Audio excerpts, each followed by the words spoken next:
ಎಲ್ಲರಿಗೂ ನಮಸ್ಕಾರ. ನಾವು ಇನ್ನೊಂದು ತೋಟದಲ್ಲಿದ್ದೀವಿ ನೋಡಿ. ಇದು ಕೂಡ ಒಂದು ಮಲೆನಾಡು ತೋಟ. ಇದು ಒಂದು ಡಿಫ್ರೆಂಟ್ ಆಗಿದೆ. ಈ ತೋಟ ಕೂಡ ನೋಡಿ, ಚೆನ್ನಾಗಿದೆ. ಮರಗಳು ಕೂಡ ಚೆನ್ನಾಗಿದೆ. ಸ್ಪ್ರಿಂಕ್ಲರ್ ವ್ಯವಸ್ಥೆ ಇದೆ. ಸಮತಟ್ಟಾದ ಭೂಮಿ. ಇದರಲ್ಲಿ ಏನು ಮುಖ್ಯವಾದ ಅಂದರೆ ಹುಲ್ಲು ನೋಡಿ, ಹುಲ್ಲಿನ ಹಾಸಿಗೆ ಇದ್ದಂಗಿದೆ. ಎಷ್ಟು ಚೆನ್ನಾಗಿದೆ ತೋಟ ಇದು. ಹುಲ್ಲಿನ ಹಾಸಿಗೆ ಇದು. ಬೇರೆ ತೋಟಗಳಲ್ಲಾದರೆ ನಾವು ನೋಡ್ತಾ ಇರ್ತೀವಿ, ಬೇರೆ ಬೇರೆ ಥರದ ಹುಲ್ಲುಗಳಿರ್ತವೆ. ಇಲ್ಲಿ ನೋಡಿದ್ರೆ ಇಡೀ ಭೂಮಿ ಎಲ್ಲಿ ನೋಡಿದ್ರು ಕೂಡ ಒಂದೇ ಥರ ಹುಲ್ಲು. ಇದನ್ನು ಹುಲ್ಲಿನ ಹಾಸಿಗೆ ಅಂತಲೇ ಹೇಳ್ಬೋದು. ಈ ಥರ ಹುಲ್ಲು ಇದ್ಬಿಟ್ರೆ ನಿಮಗೆ ಬೇರೆ ಥರದ ಬೇರೆ ಕಳೆಗಳು ಬರೋದಿಲ್ಲ. ತೋಟಗಳು ತುಂಬ ನೀಟಾಗಿ ಕಾಣುತ್ತೆ. ಇವ್ರು ನೋಡಿ ಎಲ್ಲ ಮಣ್ಣು ಹಾಕಿದ್ದಾರೆ. ಮಲೆನಾಡೆಲ್ಲ ಸ್ಟೈಲ್ ಇವೆಲ್ಲ ಮಣ್ಣು ಹಾಕೋದು, ದರಗ್ ಮುಚ್ಚೋದು ಇವೆಲ್ಲ ಮಾಡಿದ್ದಾರೆ.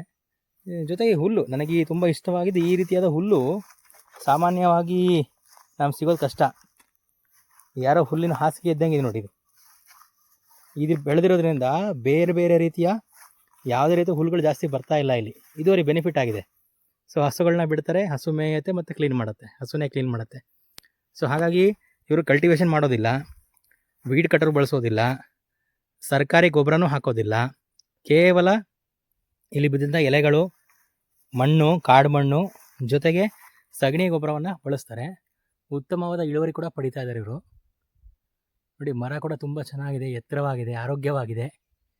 ಏನು ಸಮಸ್ಯೆ ಇಲ್ಲ ಮರಗಳಲ್ಲೂ.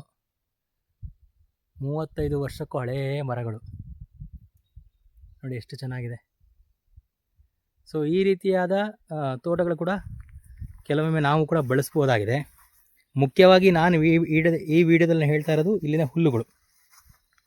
ಈ ಥರ ಸ್ವಾಭಾವಿಕವಾಗಿ ನಿಮಗೆ ಹುಲ್ಲು ಬಂದರೆ, ನಿಮಗೆ ಟ್ಯಾಕ್ಟ್ರಿ ಓಡಿಸೋದಾಗಿರ್ಬೋದು, ವೀಡ್ ಕಟರಿಂದ ಹುಲ್ಲನ್ನು ಕಟ್ ಮಾಡೋದಾಗಿರ್ಬೋದು, ಅಥವಾ ಲೇಬರ್ನ ಬಿಟ್ಟು ಕ್ಲೀನ್ ಮಾಡಿಸೋದು ಒಂದು ದೊಡ್ಡ ಕೆಲಸ ಉಳಿಯುತ್ತೆ.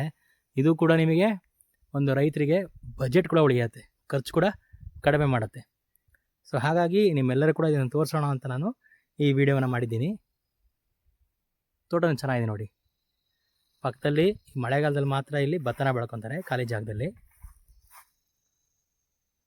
ಸೊ ಹಾಗಾಗಿ ಈ ವಿಡಿಯೋದ ವಿಶೇಷತೆ ಏನಂದರೆ, ಈ ರೀತಿಯ ಹುಲ್ಲುಗಳಿಂದ ನಮಗೆ ಎಷ್ಟು ಲಾಭ ಆಗ್ತಾ ಇದೆ. ಇದು ಸ್ವಾಭಾವಿಕವಾಗಿ ಬೆಳೆದಿರೋ ಹುಲ್ಲು, ಅವರೇನು ತಂದು ಕೂಡ ಹಾಕಿಲ್ಲ. ಸೊ ಹಾಗಾಗಿ ನಿಮ್ಮ ತೋಟಗಳಲ್ಲಿ ಈ ಥರ ಹುಲ್ಲುಗಳಿದ್ದಲ್ಲಿ ನೀವು ಟ್ರ್ಯಾಕ್ಟ್ರನ್ನ ಓಡಿಸಿ ಅದನ್ನು ಹಾಳು ಮಾಡಬೇಡಿ. ಹಾಗೆ ಬೆಳೆಯೋಕ್ಕೆ ಬಿಡಿ. ನಿಮ್ಮ ಭೂಮಿನ ಅದು ಚೆನ್ನಾಗಿ ಇಟ್ಕೊಂಡಿರುತ್ತೆ. ಜೊತೆಗೆ ಇದರಿಂದ ಗಿಡದ ಆರೋಗ್ಯ ಮತ್ತು ಫಸಲು ಕೂಡ ಚೆನ್ನಾಗಾಗತ್ತೆ. ಧನ್ಯವಾದಗಳು.